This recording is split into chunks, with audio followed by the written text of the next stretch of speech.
बिस्मिल्लाहिर्रहमानिर्रहीम, अस्सलाम वालेकुम। मैं फैज़ान रिजवी और आप मेरे यूट्यूब चैनल और फेसबुक पेज देख रहे हैं। आज 25 जून 2022 से दिन है जी सैटरडे, हफ्ते का 122वां रोज़ है आज रूस और यूक्रेन के दरमियान जारी जंग का। लेकिन आज की वीडियो में हम बात कर रहे हैं 121वें रोज़ के हवाले से, क्योंकि गुज़िश्ता रात मैं 121वें रोज़ की डिटेल आपके साथ शेयर नहीं कर सका। तबीयत मेरी कुछ ख़राब थी, अभी भी है, लेकिन जिस तरह से आप लोगों के मैसेजेस मुझे पर्सनली रिसीव हुए और गुज़िश्ता वीडियो के कमेंट्स बॉक्स में भी आप लोगों में से बहुत सारे व्यूवर्स पूछ रहे थे कि 121वें रोज़ की डिटेल आपने शेयर नहीं की, तो कुछ इंपॉर्टेंट खबरें हैं वो क्विकली आपके साथ शेयर कर लेता हूँ। 122वें रोज़ की डिटेल इंशाल्लाह बशर्ते सेहत व ज़िंदगी आज रात को आपके साथ बात होगी। एक तो मैंने आपको ये बताया था कि यूरोपियन यूनियन की पार्लियामान ने कैंडिडेट स्टेटस देने के लिए यूक्रेन को और मोल्दोवा को वोटिंग की थी और बहुत सारे वोट्स मिल गए थे यूक्रेन को और मोल्दोवा को। तो यूक्रेन को और मोल्दोवा को कैंडिडेट स्टेटस देने का ऑफिशियली यूरोपियन यूनियन ने अनाउंस कर दिया कि दोनों ममालिक जो हैं वो अब से कैंडिडेट होंगे यूरोपियन यूनियन के। यूक्रेन के सदर व्लादिमीर ज़ेलेंस्की ने और मोल्दोवा के जो ऑफिशियल्स हैं, मोल्दोवा के जो प्राइम मिनिस्टर हैं, उन्होंने भी शुक्रिया अदा किया यूरोपियन यूनियन का। असलहे का मैंने आपको बताया था कि जर्मनी की जानिब से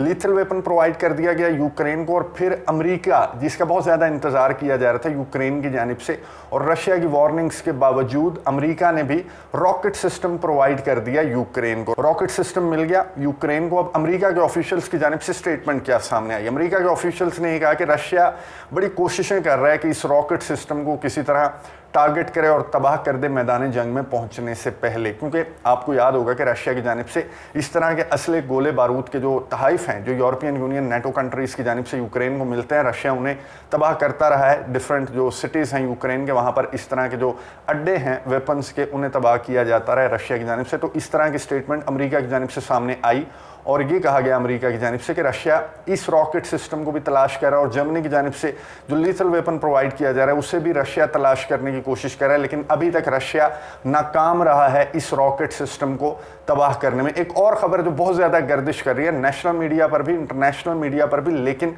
मैं आपको ये बता दूं कि वो अभी खबर जो है वो 100% कन्फर्म्ड नहीं है। ये आपको तस्वीर नज़र आ रही होगी।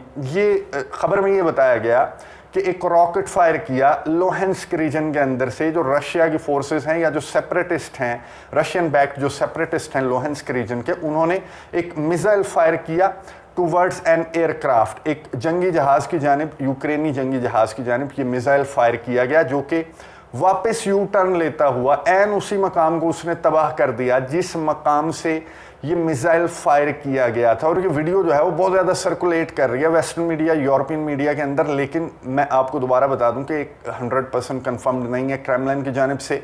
इवन के यूक्रेन के ऑफिशियल्स ने भी इस वीडियो पर और इस वाक़े पर कोई कमेंट अभी तक, जब मैं वीडियो रिकॉर्ड कर रहा हूं, तो नहीं किया। लेकिन जो खबरें अनकन्फर्म्ड गर्दिश कर रही हैं सोशल मीडिया पर और कुछ इंटरनेशनल जरीदों पर, उनमें ये कहा जा रहा है कि शायद यूक्रेन के हाथ कोई जैमर लग गया है, जिसकी वजह से रशिया के जो मिसाइल है उसने यू टर्न लिया और एन उसी जगह को जाकर तबाह कर दिया जहां से मिसाइल फायर किया गया था। कुछ डिफरेंट रीजंस भी बताई जा रही हैं कि टेक्निकल रीजंस, तकनीकी वजूहात भी हो सकती हैं कि मिसाइल वापस आकर रशिया के ही ट्रूप्स को इसने तबाह कर दिया, उसी मकाम को तबाह कर दिया जिस मकाम से इस मिसाइल को फायर किया गया था, या फिर कोई टेक्नोलॉजी जो है वो यूरोपियन यूनियन या फिर नेटो ममालिक की जानिब से यूक्रेन के हाथ लगी है। लेकिन क्रेमलिन ने और यूक्रेन ने इवन इस वाक़े पर कि रॉकेट जो है वो वापस आ गया, यू टर्न ले लिया, इस पर कोई कमेंट अभी तक क्रेमलिन ने भी नहीं किया, यूक्रेन के ऑफिशियल्स ने भी नहीं किया। चले, आपको लीथल वेपन मिल गया, रॉकेट्स मिल गए, यूरोपियन यूनियन का कैंडिडेट स्टेटस मिल गया। अब मैं आपको कुछ रिसेंट सिचुएशन बता देता हूँ।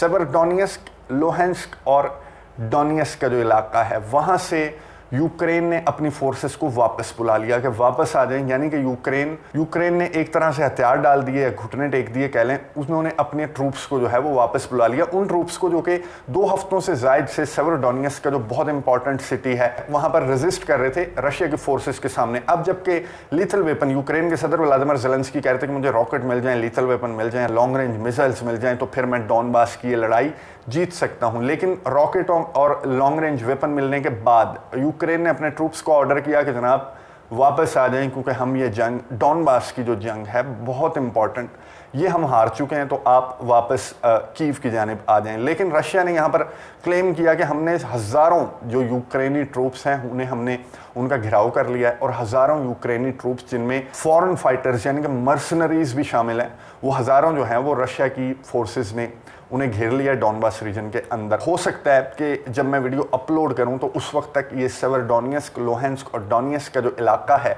वो रशिया के कंट्रोल में आ चुका हो। ऑफिशियली रशिया ने अभी तक मुकम्मल डॉनबास को कंट्रोल करने का ऑफिशियली अनाउंस नहीं किया, लेकिन आने वाले चंद घंटों में रशिया की जानिब से अनाउंस कर दिया जाएगा, और फिर ये भी बताया जाएगा कि कितने यूक्रेनियों को रशिया ने गिरफ्तार किया, कितने फॉरेन फाइटर्स और कितने स्पेशल बटालियन के यूक्रेनी हैं जिनका रशिया क्लेम कर रहा है कि हमने उनका घिराव कर लिया है। और डॉनबास को फतह करने, उसकी विक्ट्री के अनाउंसमेंट के साथ ही इन यूक्रेनी ट्रूप्स की गिरफ्तारी का भी क्रेमलिन की जानिब से अनाउंस कर दिया जाएगा। और ये बहुत बड़ी एक फतह है रशिया की, क्योंकि ये ऑपरेशन जब 24 फरवरी को स्टार्ट किया गया था तो ये सिर्फ इसीलिए स्टार्ट किया गया था कि डॉनबास रीजन को कंट्रोल करना है। जो एथनिक रशियन इलाका है, डॉनबास रीजन है, उसे हमने कंट्रोल करना है, जिसकी आज़ादी का ऐलान व्लादिमीर पुतिन रूस के सदर ने 24 फरवरी ऑपरेशन कंडक्ट करने से पहले ही उस पर दस्तखत कर दिए थे। तो क्या डॉनबास को कैप्चर करने के बाद, कंट्रोल करने के बाद ये लड़ाई ख़त्म हो जाएगी? नहीं। 2 टारगेट्स बताए जा रहे हैं रशिया के, जो नेक्स्ट टारगेट्स हैं डॉनबास को कंट्रोल करने के बाद, वो 2 टारगेट्स बताए जा रहे हैं। एक तो रशिया की फोर्सेस, कहा जा रहा है एक्सपर्ट्स की जानिब से, कि ट्रांसनिस्ट्रिया तक जाएंगे, जो मोल्दोवा का इलाका है ट्रांसनिस्ट्रिया, इसके हवाले से मैं आपको तकरीबन हर वीडियो में डिटेल बताता हूँ। यहाँ तक मॉस्को ने जाना है, यानी कि यूक्रेन को एक लैंडलॉक्ड कंट्री बनाना है। अब रहता क्या है, यूक्रेन के 2 इलाके रहते हैं, मिकोलाइव, जो कि 2 रोज़ की बात करूँ तो मिकोलाइव का जो इलाका है यूक्रेन का, उसे टारगेट किया जा रहा है रशिया की जानिब से। उसके बाद है ओडेसा।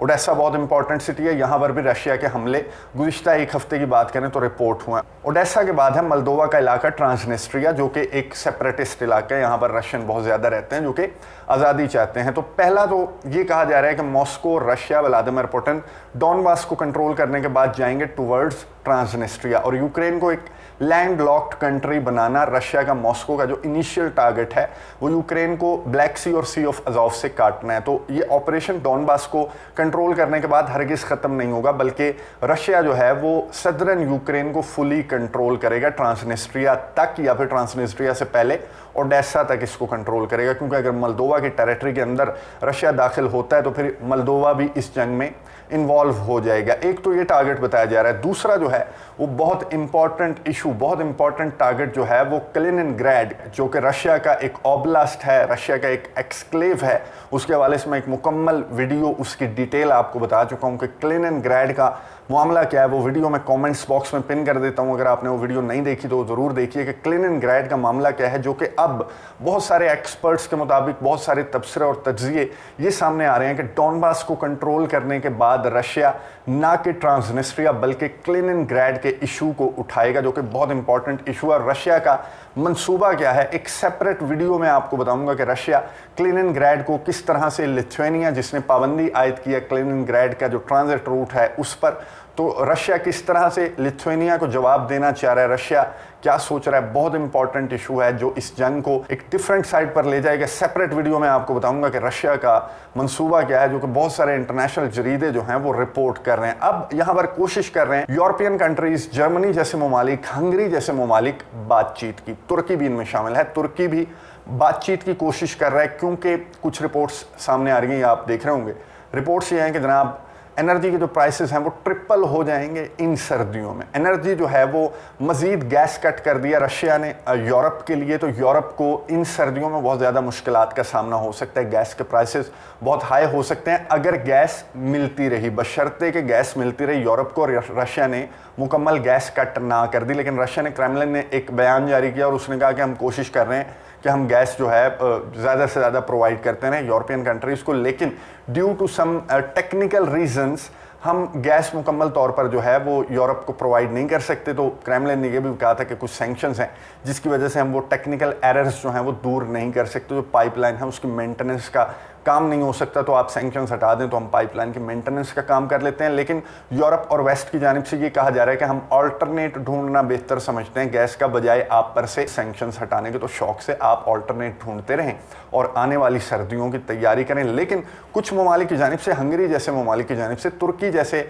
नेटो कंट्रीज़ की जानिब से कोशिश की जा रही है कि रशिया को बातचीत की टेबल पर बिठा दिया जाए सर्दियों से पहले, क्योंकि यूक्रेन जंग हारता हुआ दिखाई दे रहा है। डॉनबास रीजन की जंग ऑलमोस्ट यूक्रेन हार चुका है। खिरसोन का जो इलाका है, जो मरियोपोल का इलाका है, वो भी, ज़ेपोरेजिया का जो इलाका है वो भी रशिया कंट्रोल कर चुका है। तो अब बेहतर यही है कि रशिया को बातचीत की टेबल पर बिठा दिया जाए, इससे पहले कि पूरा यूरोप जो है वो क्राइसिस से घिर जाए, एनर्जी क्राइसिस से, फाइनेंशियल क्राइसिस से। तो तुर्की जैसे ममालिक, हंगरी जैसे ममालिक कोशिश कर रहे हैं। लेकिन रशिया ने यहाँ पर जवाब दिया है कि हमारी कुछ कंडीशंस हैं। जाहिर है रशिया अब जो है वो डोमिनेंट पोजीशन में है, तो वो कुछ कंडीशंस रखेगा। तो रशिया ने कुछ कंडीशंस रखी हैं कि अगर बातचीत दोबारा से टेबल पर बैठना है तो हमारी कुछ कंडीशंस हैं जो कि यूक्रेन सुनेगा, उसके बाद हम बैठने पर रजामंदी जाहिर करेंगे। लेकिन यूक्रेन के सदर व्लादिमीर ज़ेलेंस्की, जिन्हें लॉन्ग रेंज वेपन मिल गया है, लीथल वेपन मिल गया, वो अभी भी ये इस खाम ख्याली में है कि शायद वो अपनी टेरिटरीज रशिया से वापस ले सकते हैं इस लीथल वेपन के सहारे से। कुछ यूरोपियन कंट्रीज जो हैं यूक्रेन के सदर को समझाने की कोशिश कर रहे हैं कि बेटा समझने की कोशिश करो, ये पॉसिबल नहीं है। इससे पहले कि आप ब्लैक सी और सी ऑफ अज़ोव से मुकम्मल तौर पर कट जाओ, लैंडलॉक्ड कंट्री बन जाओ, उससे पहले बातचीत की टेबल पर बैठ जाओ। लेकिन नहीं, व्लादिमीर ज़ेलेंस्की बातचीत की टेबल पर बैठते हुए अगस्त तक राजी होते हुए दिखाई नहीं दे रहे। उन्होंने ये कहा है कि अगस्त में मैं बातचीत की टेबल पर बैठूंगा, जब मैं भी एक डोमिनेंट पोजीशन में होऊंगा, तो इक्वलिटी के लेवल पर मैं रशिया के साथ बातचीत करूंगा, जब मैं भी इतने ज़्यादा रशिया का नुकसान कर चुका हूँगा कि व्लादिमीर पुतिन मेरी भी बात सुनेंगे। तो अदाकार सदर जो हैं वो इस खाम ख्याली के अंदर है, इसलिए अगस्त तक बातचीत दोबारा से बहाल होना पॉसिबल दिखाई नहीं दे रहा। सिर्फ एक पॉसिबिलिटी है, वो है इंडोनेशिया के सदर, जो कि इसी महीने जून के लास्ट वीक में वो दौरा करेंगे मॉस्को का, कीव का, और वो इन्वाइट करेंगे। तो फॉर्मली पहले इन्विटेशन दिया जा चुका है इंडोनेशिया की जानिब से G20 समिट में दोनों ममालिक के सरबराहान व्लादिमीर पुतिन और व्लादिमीर ज़ेलेंस्की को कि आप G20 समिट में शिरकत करेंगे। तो अब इंडोनेशिया के सदर यहाँ पर आएंगे, एक तो फॉर्मल इन्विटेशन देंगे और दोनों ममालिक के सरबराहान को मनाने की कोशिश करेंगे कि आप दोनों 1-on-1 मुलाकात कर लें, या फिर तुर्की के अंदर या फिर बाली के अंदर, इंडोनेशिया के अंदर G20 समिट जो कि सितंबर में है इस साल 2022। तो इंडोनेशिया के सदर का दौरा किस हद तक कामयाब होता है, बातचीत की कोशिशें किस हद तक कामयाब होती हैं, तुर्की, इंडोनेशिया जैसे ममालिक की यूरोपियन कंट्रीज़ किस हद तक मनाने में कामयाब होते हैं यूक्रेन के सदर व्लादिमीर ज़ेलेंस्की को, ना कि यूक्रेन के लिए, बल्कि अब उन्हें अपनी भी पड़ी हुई है कि हमारा क्या बनेगा अगर ये जंग मज़ीद तवील हुई, जो कि कहा जा रहा है कि ये जंग जो है वो सैकड़ों हज़ारों दिन भी जारी रह सकती है अगर रशिया अपना ऑपरेशन इसी तरह से जारी रखे। रशिया का नेक्स्ट इंपॉर्टेंट टारगेट कौन सा है डॉनबास के बाद, अगली वीडियो में आपके साथ डिटेल नक्शे की मदद से शेयर करूंगा। अगली वीडियो तक के लिए इजाज़त दीजिए, अल्लाह हाफ़िज़।